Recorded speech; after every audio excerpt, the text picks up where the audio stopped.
All right, welcome back to the Physics of Faith podcast. My name is Tim. And I'm Tim. That's right, there's two of us. Tim, it's great to have you back. I love that we're doing this. We're doing another episode in which we take a Christian fictional book and we break it down and look for what we can learn from it. Yeah. Today, we're going to be talking about an excellent book from one of my favorite authors, Till We Have Faces by C.S. Lewis. This is a brilliantly written story. I loved it from beginning to end. It was funny. I heard one commentator say this wasn't really a page turner, but it was very still deep. And I was like, I don't know. Like when I got into it, and I wanted to know what happened next. So I guess it just depends on your tastes. It was one page at a time. Yeah. These are thick. Ironically, the print that you bought for us, they're hardy pages. Yes. in maybe two different senses. Yeah. But yeah, no, very, very good, very, very hardy read. Yeah. So this is an adaptation of a myth, the myth of Cupid and Psyche. It's written by C.S. Lewis. And there were two things I wanted to point out about this. The first one was, which I think really shows up in the writing, is that, C.S. Lewis really, he loved writing this. This was like an important work to him. And he actually had tried to write it earlier when he was an atheist. It first came to him when he was an atheist. But he couldn't complete it. He couldn't finish it. And, not to spoil anything, one of the major themes of this book is the main character has this grudge against the gods or has these charges against the gods. And when he tried to write this as an atheist, he very much agreed with with their arguments. Yeah. But it wasn't until he converted that he realized how futile his arguments were. And that was what kind of brought to fruition the ending of the book. So I thought that was really, really interesting. Something else that was interesting and is really more funny than deep is that there was a critic who had charged C.S. Lewis with being very much sexist and very misogynist and not, maybe a little too patriarchal. With this book or in general? No, in general. Oh, okay. In general. And what was funny was that critic got a copy of this book but didn't know who the author was. Oh. And then insisted that it had to have been written by a woman because no man would be able to understand the way, because the protagonist is a woman in this book, right? And so this critic who thinks of C.S. Lewis as being, anti-woman, Right. then later praises C.S. Lewis for understanding women so well. woman. Yeah. That was a really funny anecdote. So we read it. Fantastic book. I really enjoyed it. Before we get into the book itself, I want to just give a quick breakdown of the original myth. So this was a Greek myth. It's actually written, especially if you buy this copy, I believe it's in all copies, but at the very end, there is a note from the author, and he explains where he got it from and where it was originally written. But in the original myth, there is a kingdom. There's 3 daughters. The youngest is Psyche.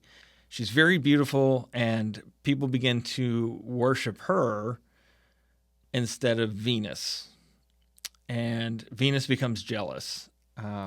Now, her father goes to see a priest or an oracle of one of the gods, and the oracle tells her father, you should hope that she does not marry a human man, because this just isn't gonna, that's not gonna work for a woman like her. So the only thing you can really do is sacrifice her to a dragon on a mountainside, which obviously, why didn't he think of that himself?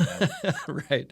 So the king decides this is wisdom. He does this, but Venus is like, no, I'm going to send my son Cupid to free her and curse her with a love for the basest of men. Now, it didn't occur to me originally, but this is actually hinted at in C.S. Lewis's novel.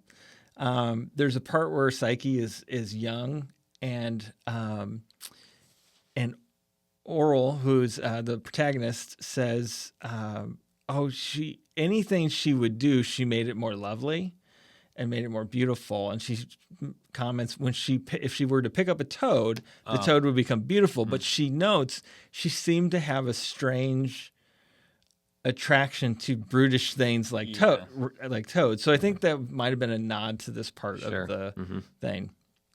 So Cupid goes to do this, but he instead falls in love with her, steals her away, gives her a palace, but he forbids her to be able to see him.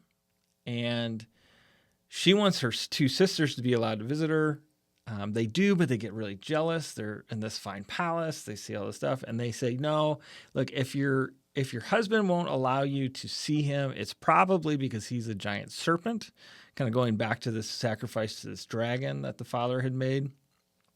And you should take a candle and a knife and light this lamp, and if while he's sleeping, and if he turns out to be the serpent, then you should surely kill him. And so she lights this candle, sees Cupid, and immediately is taken by how beautiful he is, and loses herself in that and drips wax on him, which wakes him up. Catches him, yeah. Catches him. And so Cupid catches her and basically exiles her and tears down the palace, basically sends her off. And so she is, heartbroken, obviously. And then Venus catches her now and forces her to complete 3 ridiculous tasks. And these are actually then mentioned in this book. This is the mother-in-law, right? Yeah, this is Venus the goddess. Yeah, the mother-in-law. Common mother-in-law trait. You got to complete these tasks, or you're not good enough for my son. But as she does these tasks, like she gets help along the way. There's an eagle that helps her. There's ants that help her. There's all these different people that help her along the way. But she ends up in the myth, she actually ends up failing. Mm-hmm. Because she looks inside a box that she's not supposed to look inside of. Her curiosity gets the best of her. But Cupid forgives her and convinces Jupiter, who I guess is the Roman version of Zeus, to make her a goddess as well. And then they go live happily ever after, right? And so that it's very, very much tells like a Greek-Roman god story that has little to no sense. Yeah. Right. But this is the story that moved C.S. Lewis, and he felt he had to write this his own way. And this is the book that we got out of that. So we've already started talking about some of these characters, but here's just a quick overview of some of the characters. Pronunciation may differ depending on who is reading or who's talking, but the main character, the protagonist, is Oral.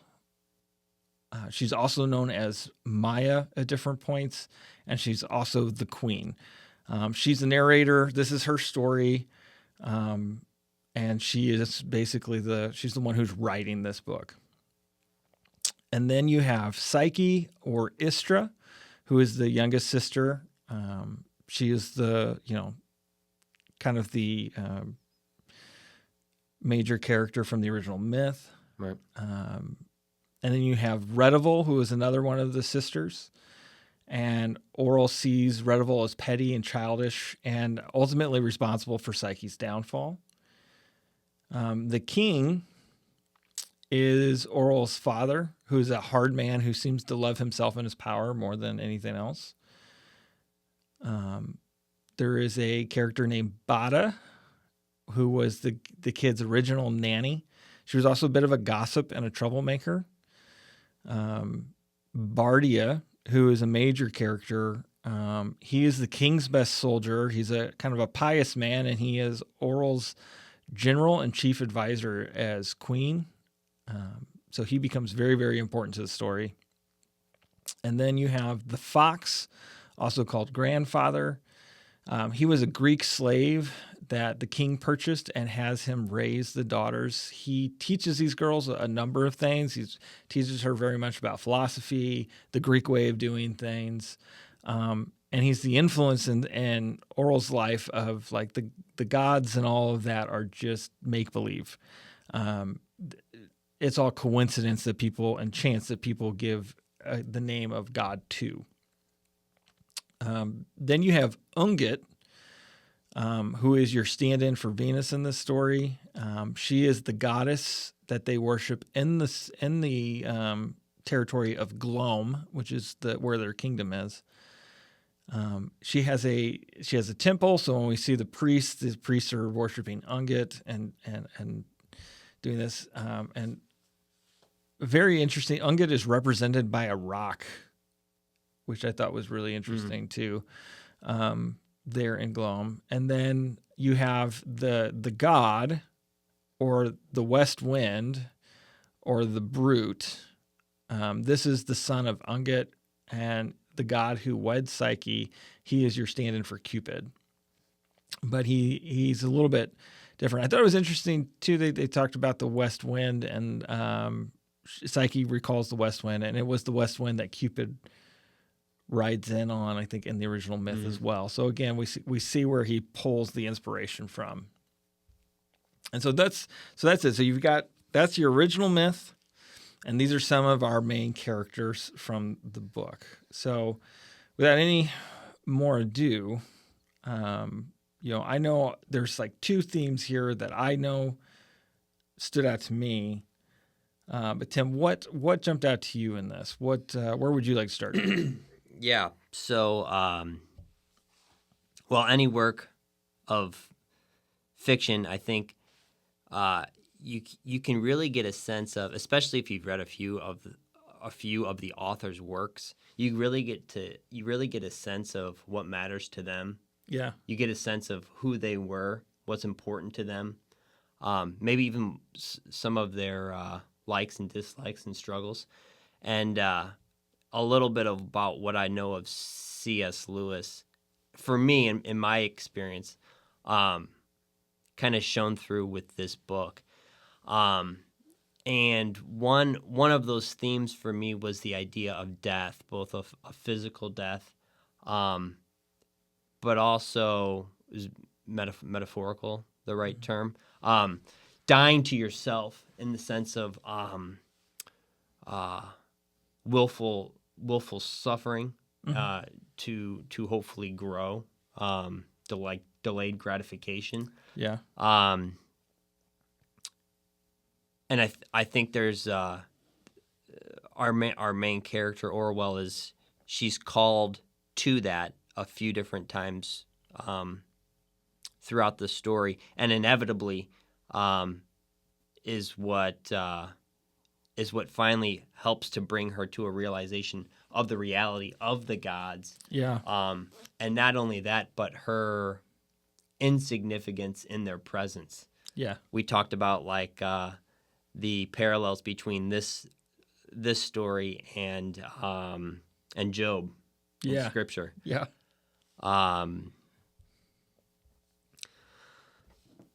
So yeah, and that for me, that idea of dying to yourself has always been in my faith walk specifically, has always been a big point for me, has been an important point for me because of different bad habits that I've had throughout my life, like physical habits and also like emotional and beliefs, like cultural beliefs that I've had to kind of break through or come to my own understanding of. I think they maybe probably still do, but have been a crutch of me progressing in my faith walk. And I know for you, love was one of the major themes. Yeah. And for me, the idea of love has never been a problem. Uh-huh. Maybe that's why I didn't see it as much. But for me, it's like death and understanding the importance of dying to myself, it helps me to understand the love, maybe, or understand how to love better, or what love really is, maybe a true definition of love. I'm trying to like process this as I go here. And then a physical death as well. I mean, I find myself, maybe even more so now with a family of my own. I got 3 kids and a wife, and before, when I was a kid, I would have these terrible fears about my parents dying, and like what life would be like without them. And now after like a full experience of life, I mean, I'm in my late 30s now. So maybe it's almost over. It's almost over. Yeah. To go. Well, Christ was already dead. So. Right. And yet he lives forever. Amen. But I know C.S. Lewis. It was unexpected. I think she was sick, but it was more of an Cancer. Unexpected, middle-age death for his wife, right? I don't know how old she was at the time, but I feel like it was maybe earlier on. Anyway, I know in some of his other writings, he talks about his struggles with losing her, and the permanency of death and grief, and I think a grief problem of pain.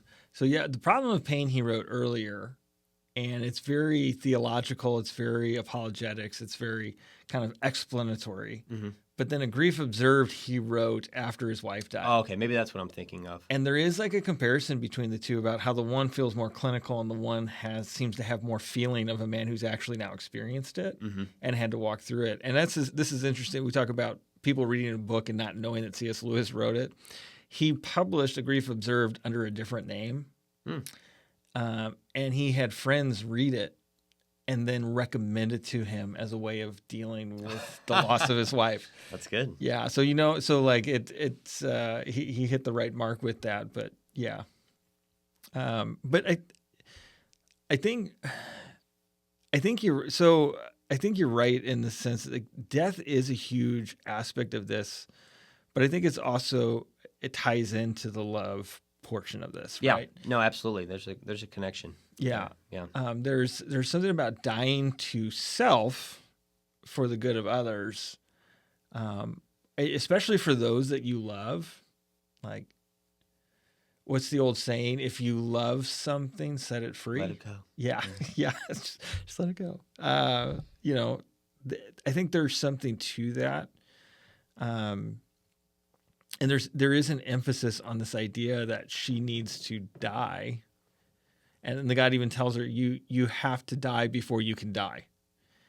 And she even talks about, it's funny, you can hear the fox in her, and like the way he had taught her, because she tries to consider this, and she's like, I've heard about like these people in the East who learned how to die and come back before death truly sets in. She goes, but how would I ever figure out how to do that? Mm-hmm. Like, she's trying to work it out mathematically and logically, but that's not what the God is talking about. Yeah. Yeah, there's a quote there. I don't think this is the exact quote from Socrates, but she quotes him as saying that true wisdom is the skill and practice of death. So this is something that, one can train oneself, and you're likely going to be convicted to do this multiple times throughout your life to grow. Yeah, true wisdom. To find true wisdom. Yeah. Yeah, I think there's a lot there. And I think I'm going to start tying this into the first major theme I saw, which was this idea of, and you said it this way too, of what real love is, what true love is, right? We see over and over in this book, different people display different types of love. And like one of the first examples that we see is the king. And the king doesn't understand love at all. The king only loves himself. And one of the more telling parts in the book with that is when he's asked to sacrifice Psyche, his daughter, he's almost relieved, Right. because it's not him. He thought they wanted to sacrifice him and remove him from the throne. And when he realizes it's his daughter, he's like, "Oh, well, that I can do. If it must be done, it must be done." And makes a show of it. And the fox tells him, he asked the fox, "Well, what would you have me do?"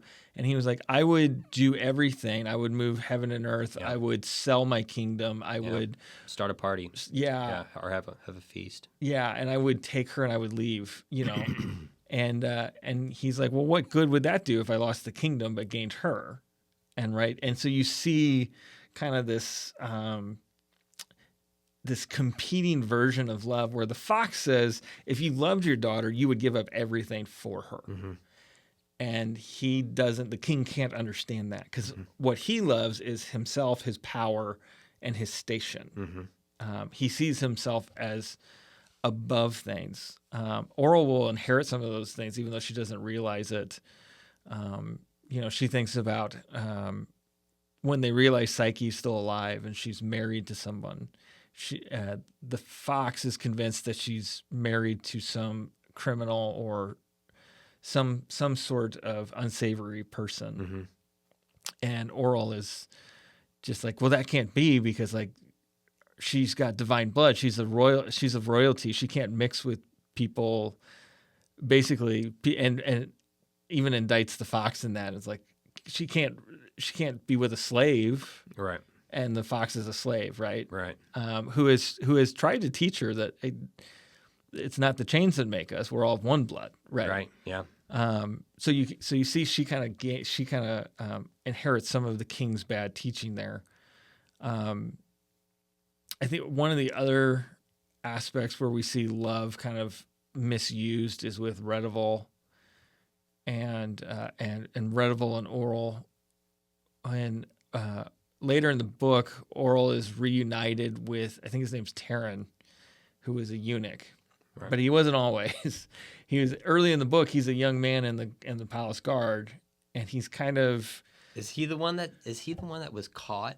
Yes. With the sister. Okay. Yeah. So he's basically, it's the night hours, and he's in the garden with the sister Reteval, and they're getting up to no good, and Bata hears about it, tells the king, wakes the king up. They come out and they make him a eunuch on the spot. Yeah. Awoken by the screams. Was Orwell. Yeah. Yikes. It was not good. Now, at this stage in his life, he's like, this actually made my life, because I'm now a very successful person, and I would not have been if the king hadn't done this to me, and then basically sold him into slavery to another kingdom, right? But there he raised in station. But he makes a comment to Oral about how lonely Reteval was, because Reteval felt abandoned by Oral when the fox shows up and she starts spending more time with the fox than with her, and then when the baby Psyche shows up, she seems to care only for Psyche and has no care for Reteval. And Oral seems completely surprised by this. Like she has never attributed Reteval with any of these types of feelings. Yeah. She has always only seen Reteval as selfish. But she's learning that Reteval acted out in a lot of ways because she was jealous, because she felt unloved and rejected, which is rejection is what Oral deals with throughout the whole book. There's also a scene in the book where the fox apologizes to Oral because he feels like he appealed too strongly to her love for him, and says love is not a thing in which we should use to like manipulate people into doing what we want. And what's ironic about this is it happens like a chapter or two after Oral uses her love to manipulate Psyche, and she knows that he wouldn't approve of it. So it's kind of like that heaping the coals, like when you've done something that somebody wouldn't approve of, and then they're telling you something that just seconds that and makes you feel guilty, makes you feel bad about what you did, right?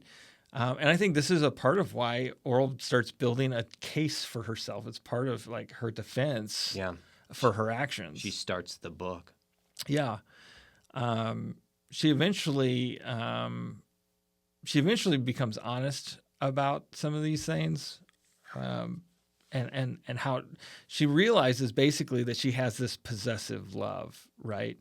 And another example of this is when she becomes the queen, she frees the fox. Mm-hmm. She gives him his freedom.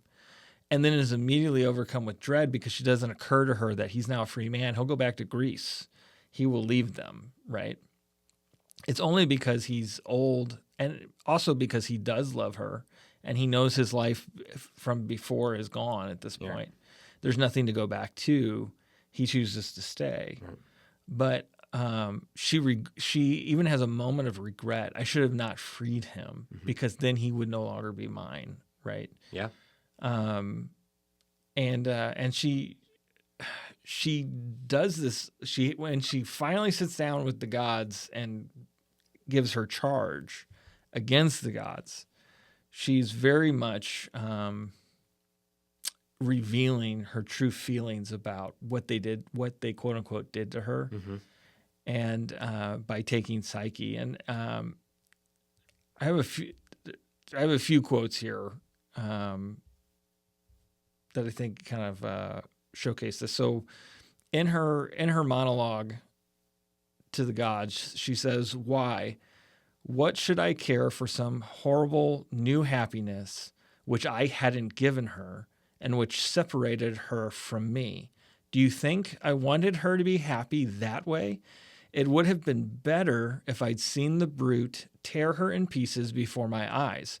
You stole her to make her happy, did you? Why, every wheedling, smiling, cat-foot rogue who lures away another man's wife or slave or dog might say the same. Dog, now. That's very much to the purpose. I'll thank you to let me feed my own. It needed no tidbits from your table. Did you ever remember whose the girl was? She was mine. And that quote continues, but I think this is the heart of it. She very much saw Psyche as a possession, and it was very much about, she would rather her never be happy if it wasn't her giving her the happiness, right? If Oral couldn't be the provider, then she should have no provision. And that's not love. That's more akin to greed and covetousness. Yeah. So I think that's one big revealing aspect about her character that she comes to understand and finally speaks to. And then there's also a conversation. There's an argument between Queen Oral and Ansit, and Ansit is Bardia's wife, in which Ansit compares the way the queen loved both her husband and her subjects like tools, essentially. And it's I don't know. It's really revealing. Ansit kind of shows us a better way, although not a perfect way for love. So as they're having this conversation, Ansit says, well, my husband Bardia was very weak. And she was like, no, he was always strong. And she says, well, to you, Queen, he was strong because he only showed you his strength, but you worked him from morning till night, and he came home, and all I got was what was left. And Oral still can't see this, and she's like, well, but you got to have kids with him. You got to have a family with him. You got to spend those hours with him. And, and she says, yes, and you took everything else. And so she basically tells Ansit, well, you should have said something. And that's where I'm going to read another passage here. She says, then why did you not tell me? A word from you would have sufficed. Or are you like the gods who will speak only when it is too late? Tell you, she said, looking at me with a sort of proud wonder. Tell you, and so take away from him his work, which was his life? For what's any woman to a man and a soldier in the end? And all his glory and his great deeds? make a child and a dotard of him, keep him to myself at that cost, make him so mine that he was no longer his, and yet he would have been yours. No, but I would be his. I was his wife, not his doxy. He was my husband, not my house dog. He was to live the life he thought best and fittest for a great man. And so I think this is a really, I don't know, I guess a parallel or a good like callback here, where Ansett says the way you would have asked me to love him would have been to keep him like a dog. Mm-hmm.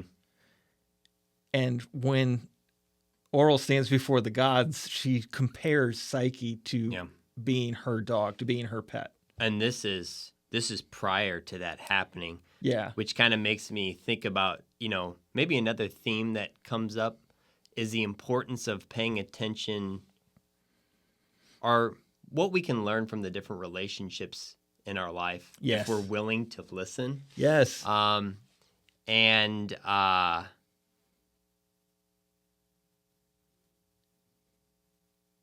Gosh, there's just so much here.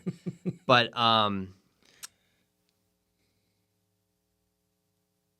well, she's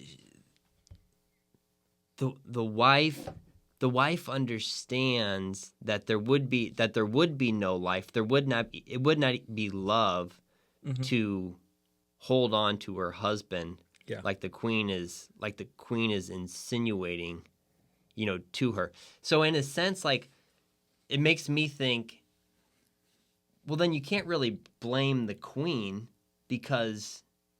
but she's just, it's part of her grief. It's part of the wife's experiencing of her husband's death, Yeah. So maybe that's just part of it. It's not that there's necessarily someone to blame, but you still look to blame someone. Yeah. Maybe.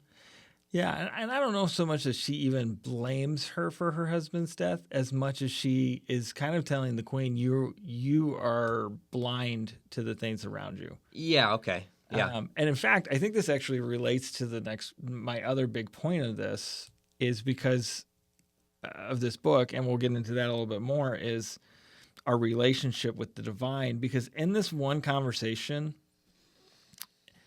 Ansett actually accuses Oral of being everything that Oral accuses the gods of being, of being unaware of what it means to be human, of being unaware. Like, for her, it's, you're royal. You have no idea what it means to be common, right? And so you love in a way that the gods love, in a way that a queen would love, right? And this is kind of like that. It's really the first time somebody says it to her out loud. Yeah. Like, you didn't understand what love was. In fact, let me just read this passage real quick. She says, "O Queen Oral, I begin to think you know nothing of love. Or no, I'll not say that. Yours is queen's love, not commoners. Perhaps you who spring from the gods love like the gods, like the shadow brute. They say the loving and the devouring are all one, don't they?" Mm-hmm. And this is a callback to when Psyche gets sacrificed. And she gets sacrificed to the brute, but she's also supposed to be made the wife of this god, but it's also going to devour her.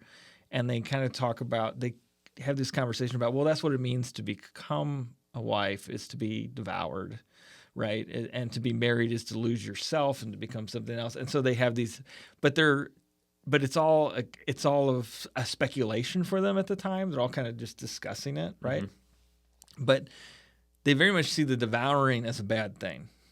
And basically, Oral hates this about the gods. It's like, well, you would take her, but you would devour her at the same time. She would cease to be mine, And Ansett is like, no, you devour your subject of love when you force them to stay what they are. Mm. You want to force Psyche to stay this child who will always be dependent on you. You wanted to force Bardia, her husband, to always be this dependable soldier and general that she could lean on. Mm-hmm. in part because she also had feelings for Bardia, but knew there would never be anything there. Yeah. And she never does reveal. To him, no. Yeah. No, Reveal that to him. She wanted to, but it was... Ironically, too late. Yeah, it was too late. And also would have served no one but herself. Sure. Which was also kind of interesting. Like, that was another aspect. She wanted to go to him in that moment. And it's the younger priest who's like, if you go to him, he'll get out of bed and, like, die faster. Right. Because he'll want to put on the same airs for you that he always puts on, and so even in that act of what she wanted her own closure for herself, not for Bardia. And she makes a comment afterwards, after this conversation with Ansett. She says, "My love for Bardia became something that was detestable to me," and she basically immediately was able to drop it. And it was kind of this idea of, she did not love Bardia so much as she loved the idea of loving Bardia. Yeah. Which is a clear indication that it was about her, not about him. I think there's a couple scriptures here. 1 Corinthians 10:24 says, "No one is to seek his own advantage, but rather that of his neighbor." And 1 John 3:16 says, "We know love by this, that he laid down his life for us, and we ought to lay down our lives for the brothers and sisters." So when you think about how Psyche behaves, right? Psyche agrees to Oral's plan and says, even though I know this will bring me destruction, I will do it because I love you, And then even at the end of the book, when Psyche is reunited with Oral, Oral is in a different state. She's now repentant. She's now in a different place of understanding. Right. And she goes and kneels, and Oral's and Psyche's like, "But I did all this for you. You need to take the gift that I'm giving you," right? Mm-hmm. She was still more concerned for Oral than she was for her own turmoil and all of the things that she went through, right? I think so. Psyche is definitely our model, our model for this. She chances danger to go and do kind things for people, and and I continue to process this as we talk about it all. But it's kind of like it more and more. It for myself, it just it reiterates why the idea of death was so important to me, because this all to me speaks of these little deaths, willing to sacrifice, time with a loved one so that they can be about their own life, is actually loving. Yeah.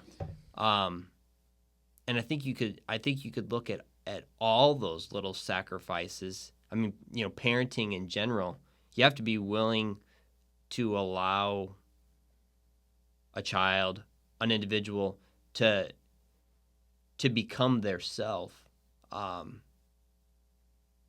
One, so that they can live and prosper, and two, I think that it's actually a way for you to receive, like, to be in awe of the beauty that is them. We're all part of one vine, right? Yeah. One branch. We're all branches of one vine. Yeah, which is something that the fox says to her. Says, and he says, we're all of one blood. Yeah, one blood. We're all one people. Mm-hmm. We're all connected. Yeah. In this way, but to your point, your wife's successes should be your successes, because you supported her and cherished her and helped her with that, and vice versa, right? Mm-hmm. I think about it this way, because Oral says to Ansett, but he would have been yours, right? You would have had possession of him. Right.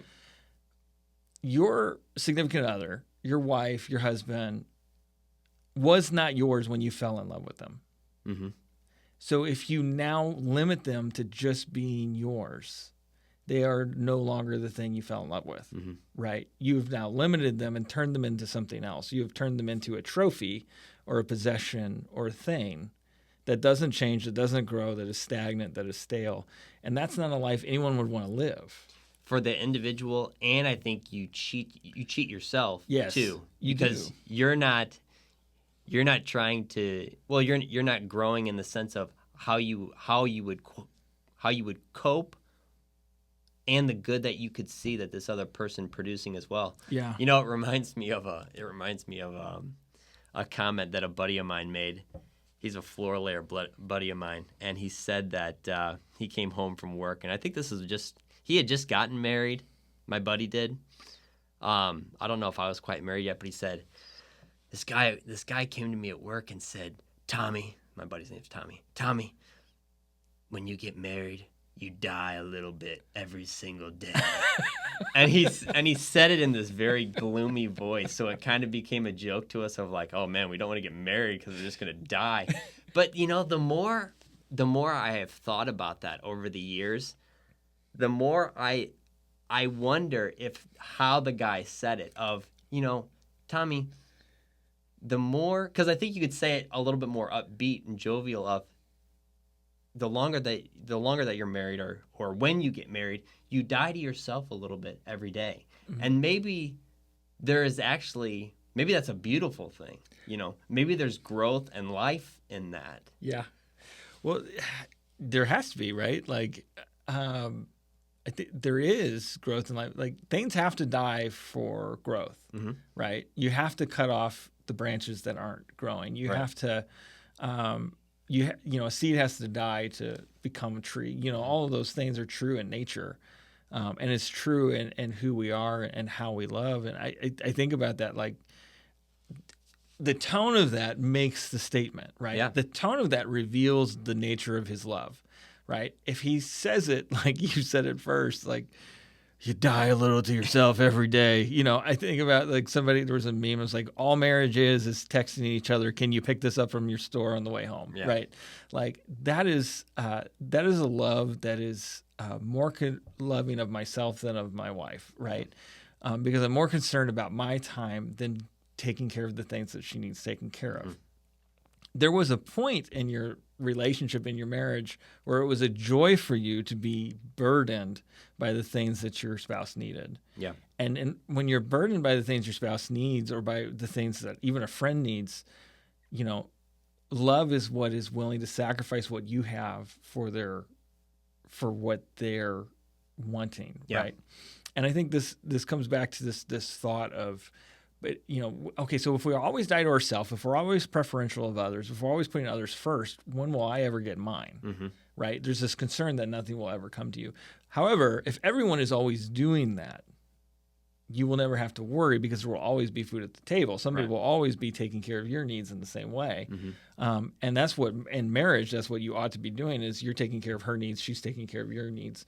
You know, we're doing this together in this piece. So, like, there's... And Oral never understands that, and that's part of, you know, she never got married, she never had a love, she never understood what it would mean to be married, and she lived in a kingdom where marriage was a utility, not a feeling of love or of, you know, of acceptance or growth. And if anything, she had an excuse, and maybe we talked a little bit about this, but maybe this was Lewis's point in putting this in there, but of Orwell's emphasis on her ugliness. Yeah. She had an excuse, at least in a worldly sense, to not want to trust these divine ideals of dying to yourself actually produces a more abundant life. Yeah. Well, I think, you know, when she very much sees her ugliness as a curse from the gods, you know, and this kind of speaks to this theme of our relationship with deity and our relationship with God and our relationship with the divine. She sees the divine as that which cursed her with ugliness, that caused her to be left who stole the only people who actually loved her from her, right? You think about like when someone dies, blaming God for their death, or when something doesn't go your way, blaming God for not allowing you to succeed. Misfortune. You put all of these things on God as opposed to understanding the nature of the world, the nature of other people, how all these things work together. But because you didn't get what you wanted, even if what you wanted was good, it somehow is God's fault. It somehow is. None of it rests on you. It all rests on Him. Yeah. Right. Mm-hmm. I think. I think he really explores this with with how Oral behaves. The whole fact that she writes an entire charge against the gods. I've already read the passage where she kind of tells them, but it's all selfishness, right? It's all it's all basically what she didn't get and what they took from her. Mine. Yeah. And then we see too that relationship of Ansett saying, you are like this. This is how you love. You love the way you accuse the gods of loving, which then leads them to a place where she has to go into the temple, and she has to go, and the priest of Ungit has this mask on, and something that was interesting, I mentioned earlier, Ungit is represented by this stone, and she very much looks at this stone and like the properties of the stone of Ungit are the same properties she wields with her veil.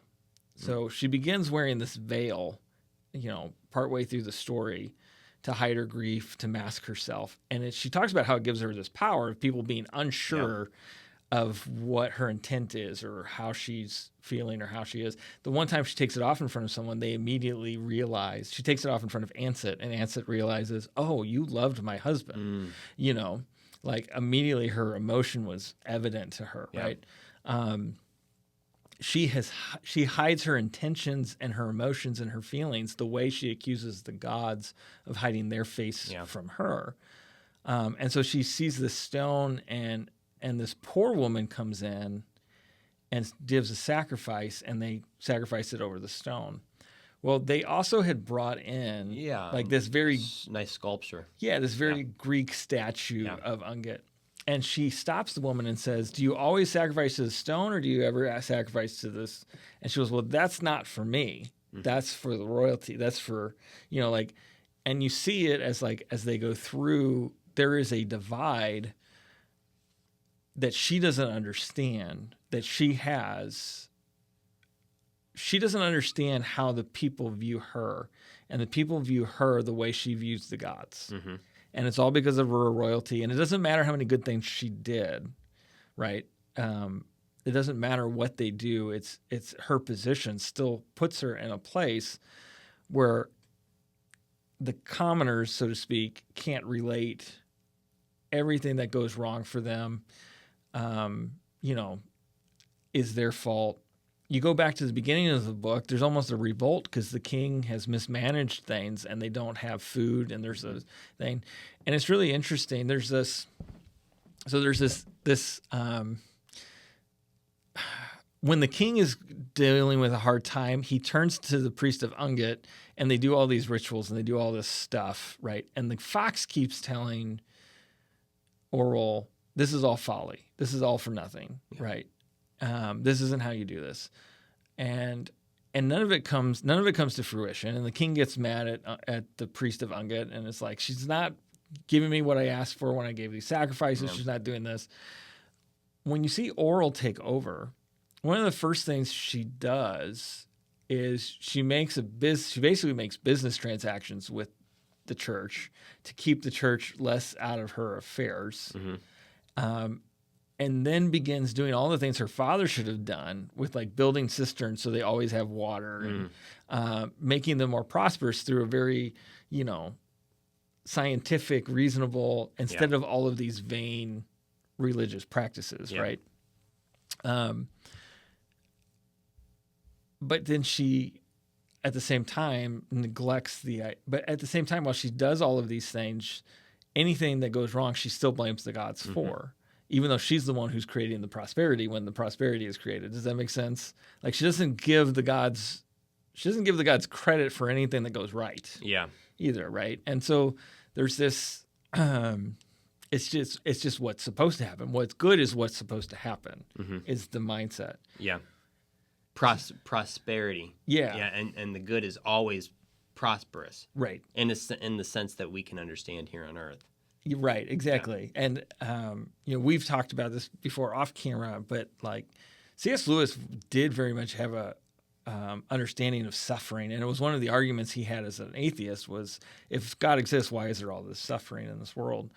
And in this book, he really showcases, like, while Oral doesn't understand it, her suffering is a refinement and brings her to the truth of who she is, of who the gods are, and who this specific God is. Like the suffering serves a purpose. Yeah. It's just not a purpose that she understands. So there's all these really interesting things that are occurring in that field. I think there's also some interesting things that happen with, like, depicting some of the religious. I like how he depicts the religious folks in this, but I think it's also, he also has some criticisms of, like, there's the temple that she goes to where she hears the story of Psyche, and in that story, the story's wrong, and she gets mad, and that's why she goes and writes the book. But she, the priest says to her, well, Psyche eventually, or Istra as he calls her, eventually becomes a goddess. And when she does, we change the veil of the statue of her in the temple, right? And she asks him, well, did this happen yet, or is it going to happen? And actually, here's the passage. She says, you mean she will someday be reunited with the god, and you will take off her veil then? When is this to happen? And he says, we take off the veil and I change my robe in the spring. Do you think I care what you do? Has the thing itself happened yet or not? Is Istra now wandering over the earth, or has she already become a goddess? And he says, but stranger, the sacred story is about the sacred things, the things we do in the temple. And I think this is something that she gets angry about, and rightfully so. All of their rituals, it seems like all of their rituals inform the story, as opposed to the story informing the rituals, right? And that is what should be, is an understanding of who these gods are, or who the god is, should inform every ritual, every tradition, every action, instead of creating a god based off of your rituals and your actions and your stories. Yeah. And that's a discipline. I think, what our heroine tends to do is she resorts to her emotions. She wants to constantly react emotionally, or she gets caught up. It's okay to have emotions, but she's basing all of her judgments and reactions in these emotions, instead of taking time to think and process what exactly, could there be another meaning to this? Yeah. And when she finally does find herself in front of the gods and pleads her case, reads her story, the answer, she's told by the gods if she's been answered, and she says yes. The answer being that she took time to express herself correctly, and now has come to some understanding at least. And it's from that point that things start to click and start to make sense to her. Right. And actually, she says that the God is the answer.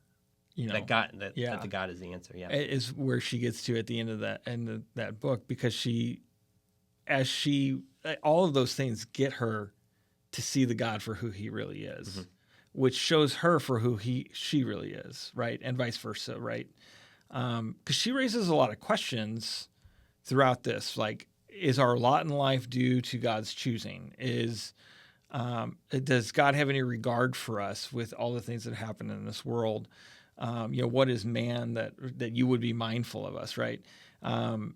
Does God meddle when he wants to, but is nowhere to be found when we need him, right? These are the charges she kind of has against the gods. But when then she stands before the gods, I thought it was really funny when she shows up with her charge to read against all of the spirits, all of these things carry her and almost mockingly say, keep shouting, she's finally here to give her charge. Look, here's the one who's going to accuse the gods. Here, go ahead, accuse the gods, do your thing. Like she's going to make some difference, like she's asking any question that hasn't been asked before. Yeah. And they throw her up in the stand, and she has to then, like, I think we have to ask ourselves when we want to judge God, by whose standard do we judge him? Mm-hmm.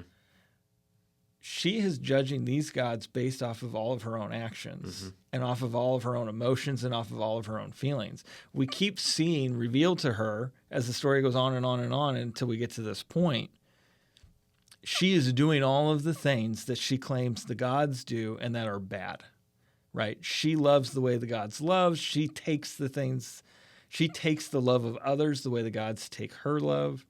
Like all of these things are occurring, and she holds all of these things against the gods, but she's the one who's doing them, which is why when she goes down with the king in the afterlife, she says, I am Ungit. She's revealed something, yeah. Yeah. She's like, I am the thing that I hate. I am the thing that I charge against the gods, right?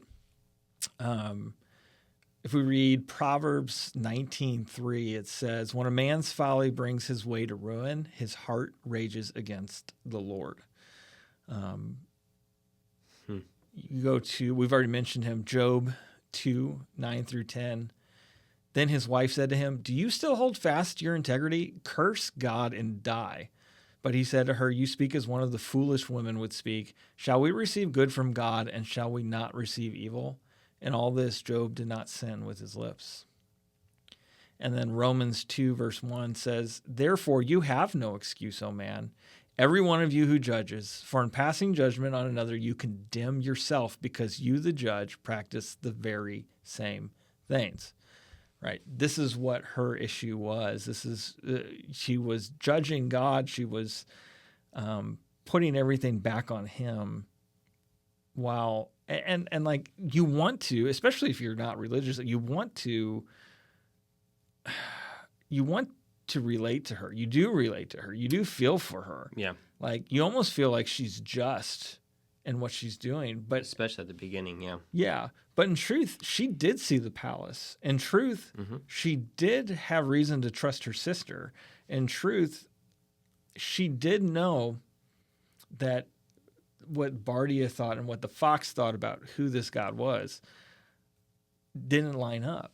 And yet she did all these things anyway. And the end for all of those things was to serve her own purposes. And when it didn't work, she blamed the gods. Right? Yeah.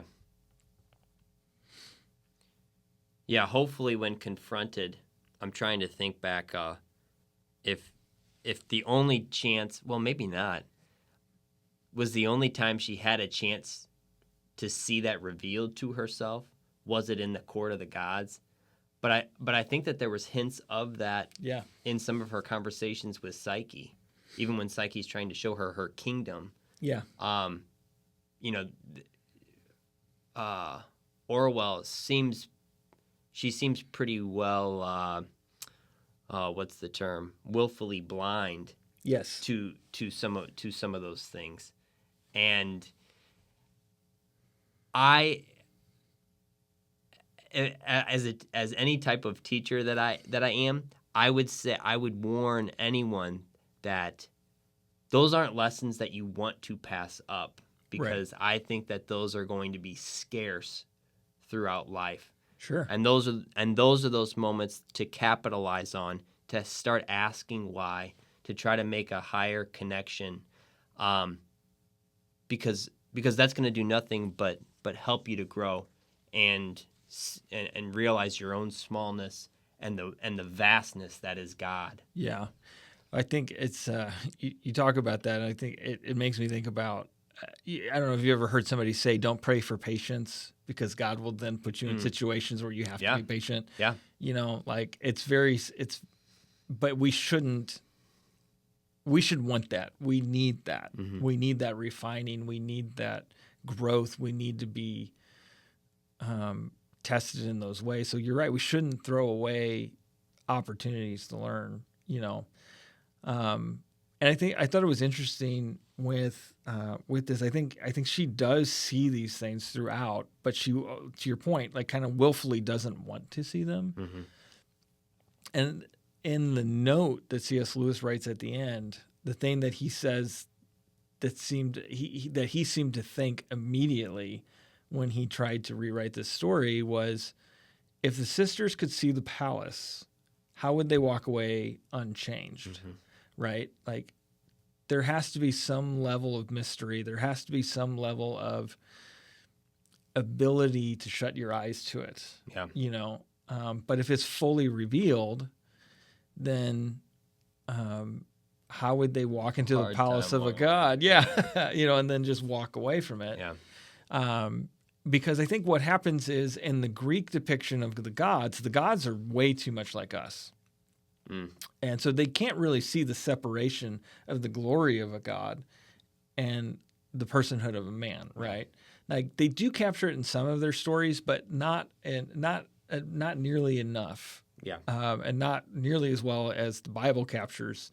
When we look at stories like Daniel standing before messengers from God and how it affects him, or how Isaiah in Isaiah 6 throws himself down. I'm thinking about The Chosen last night.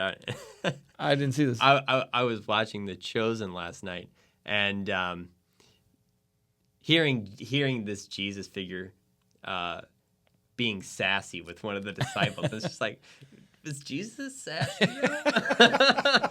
I just feel like there should be some type of like overpowering aura that just kind of. Well, he was fully man in one case, but that's part of the mystery in which he stepped into, right? Yeah, I get it 100%. I'm the same way. Like, I prefer a much more melodramatic Jesus. Yeah. But that's just because we don't really have anything to go off of in the scripture, know. But yeah, like the Greek gods are too like men. Oh yeah. Infidelity, murder, yeah. Very petty, Yeah. And Oral thinks that her view of the gods is like that. They're childish, they're petty, they do what they want, they take what they want, they have no regard for the rest of us. But in the end, this God turns out to be much more like what we know the Christian God to be. He redeems her when she doesn't deserve it. He forgives her when she had yet to repent, and gives her the place to even give her complaints. And when she stands before the God and reads her charges, she's immediately filled with dread about what will be judged against her. Yeah. Because she realizes, I'm the one in the wrong, and the complaint should be made against me. Mm-hmm. And it's interesting because the God says, because everyone there realizes this. Yeah. And someone says, the God says to her, to the fox, because the fox comes to her defense basically, right, and says, "It's my fault. I taught her to be this way." And the God says, "Why do you defend her? She's not on trial. We didn't bring any charges against her. That's for a higher court. That's for a higher court, right?" And in the end, and you and I talked about this a little bit before, in the end, when the God finally shows up and Psyche is there, and Psyche has given her this gift of beauty, and it kind of fulfills this prophecy that the God made, you will be like a Psyche. And when he looks at her, he sees another Psyche. He casts his judgment, and it's one of mercy. Yeah. And the price is already paid. The exile has already been served. The anguish has already been given, right? And that's where, like, you and I were kind of talking about this before. I really saw Psyche as this messianic figure who, cloaks Oral in her image. Yeah. And we say the same thing about Christ, right? We put on the blood of Christ, and when God looks at us, he sees his son, not us, who's already fulfilled and paid the price. I thought you were going to quote, I think it's a conversation between Orwell and the fox where she says, where she's talking about her judgment and asks what the gods will judge her or something like that, and Fox says, well, don't worry about it because the gods aren't just, or something like that, and she says they're not, and he says that no, and thanks be to God that they're not, because if they were just, talking about in the sense of Yes. our worldly understanding, Yes. We would be ruined. Well, you're so right. And I was thinking about this point even last night. I think I might have even just heard that on, because I had listened to this a couple times on audio too. I know you did the same. Yeah, that was really powerful. I was thinking about our view of God as a judge, and like, when we think about a judge, if someone is to be our judge in the real world, we want an incorruptible judge. But when you think about God as an incorruptible judge, as someone who is only just, who is as just and as good as anything can be, he's the perfection of those things, it should concern us, because we can't measure up to a perfect judge. We will never, our records are not spotless. Our records are not without blemish. He has to rule against us every time. And because he is so good, that should put some level of awe and terror in us. Yeah. This is something that C.S. Lewis does such a great job of doing with his depiction of this God, is this of having her both be in awe and in love with him, right? And being taken by him, but also frightened by him, and knowing that he knows everything about her already. There's such this great depiction, like that should concern us. And so like when the fox says that, and he's like, he's not just, he doesn't mean that he is corrupt. He means that he gives you mercy when you don't deserve it. Yeah. He has found a way to pay your price for you. And it gets around justice in a way that still satisfies justice. Yeah. And there's something to me that's just so fun, like regardless of your theological background, there's just something that with the heart brain inside of me that just makes that resonate as a deep truth. Yes.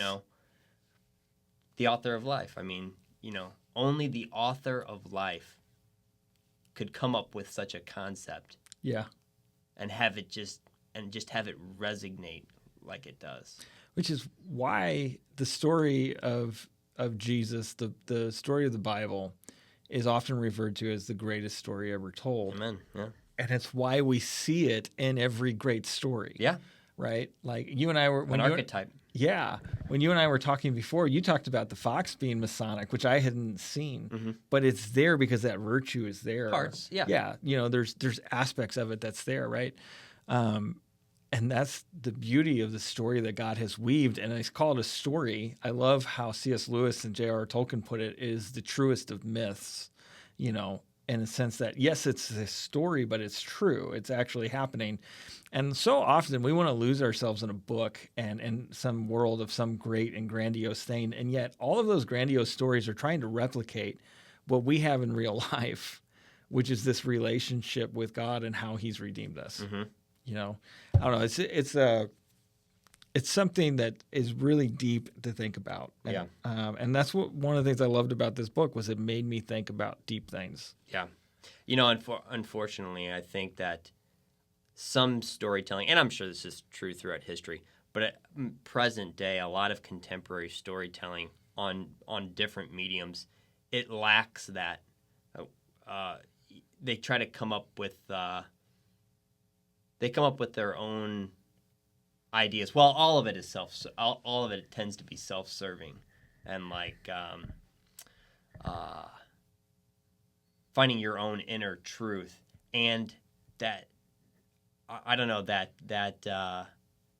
shallowness is just, it's palpable, and it's just not very fulfilling. Yeah, it's not. So I think that it would be awesome to see a revolution of going back to these biblical archetypes. Yeah. Or I mean even moral archetypes. I think with philosophy playing a big part in this story, there's other good philosophy out there that I think inevitably, if you were to dissect it, points back to a monotheistic, being. Sure. But even some of these non-Christian philosophies, even those ideas aren't being incorporated into some of the storytelling. Mm-hmm. It's very loose and sexy, and yeah. We really love the anti-hero at this point. The anti-hero, yeah. There's no monsters anymore. Yeah. All the monsters are okay. Yeah, well, because we got really wrapped up in the idea of the real monster is humanity. You know, right? Yeah. Like the white collar, yeah. Well, it's all the awful things that we've done, and like the wars and the bombs, and the exploitation and all that kind of stuff, right? And so the real monster is people, not monsters, you know. But like monsters are still monsters. It's one of the things I like about J.R. Tolkien is like evil is evil, you know, and there's something to be said about that. Being flawed doesn't mean accepting evil. Mm-hmm. You know, like, and Orwell herself, there's no reason why she couldn't have gone on. Maybe this was a prequel to the Wizard of Oz. She's the Wicked Witch. Right. There's no reason why she couldn't if she never would have came to these godly conclusions. Yeah. But I think you mentioned that she could have gone on to be the Wicked Witch. I think, again, this is a theme in modern storytelling, is we want to excuse bad decisions based on what influenced them, what created them, what did it, right? Like, well, the Wicked Witch wasn't actually wicked. She was tortured. Misunderstood. Yeah, she was misunderstood and tortured. And so she did these bad things that you see as bad, but she did them because she was pushed into that by herself. The wizard, you know, like all those types of things. And this isn't an episode about the book Wicked, but, you know, but it's about Wicked. Yeah, but something that happens until we have faces is that at the end, Oral realizes all of those things are excuses. She still has to do and look for that which is right, that which is good, that which is truly love. Mm-hmm. She still has to choose that despite her emotions, despite her feelings, despite what she thinks has been or hasn't been done to her. She has to choose to do what is right. Yeah. And that's why she knows she's lacking in the end. Yeah. You know.